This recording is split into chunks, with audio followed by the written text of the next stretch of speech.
તો ભરૂચ જિલ્લામાં સાર્વત્રિક વરસાદ વાલિયાના ડહેલી ગામમાં પણ પાણી ભરાયા છે। ડહેલી ગામે લોકોના ઘરોમાં પાણી ભરાઈ ગયા છે। પાણી ભરાઈ જતા લોકોને ભારે હાલાકી પડી રહી છે। ત્યારે ભરૂચ જિલ્લામાં મુશળધાર વરસી રહ્યો છે।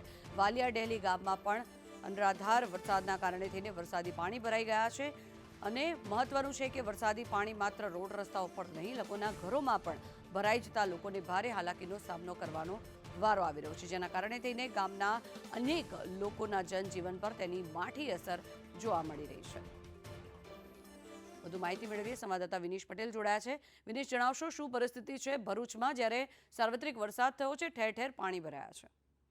જી, વાત કરીએ તો ગઈકાલથી જ ભરૂચ, અંકલેશ્વર, વાલિયા સહિતના વિસ્તારોમાં મુસળધાર વરસી રહ્યો છે, જેને કારણે વાલિયામાં 11 ઇંચથી વધુ વરસાદ પડ્યો છે અને વાલિયાના ડહેલી ખામ ખાતે જે પાણી ભરાયા છે, લોકોના જનજીવનને અસર પડી છે। જ્યારે અંકલેશ્વરના જે 2.5 ઇંચથી વધુ વરસાદ પડ્યો છે, જેને કારણે જે સંજયનગર વિસ્તાર છે, જે નગરપાલિકા પ્રમુખનો વિસ્તાર છે, ત્યાં પાણી ભરાયા છે। લોકોને ખૂબ મુશ્કેલીનો સામનો કરવો પડી રહ્યો છે। જી જંકના। જી આભાર વિનીશ સમગ્ર માહિતી બદલ। તો ભરૂચની આ પરિસ્થિતિ, ઠેર ઠેર અહીંયા ભરાયા છે વરસાદી પાણી।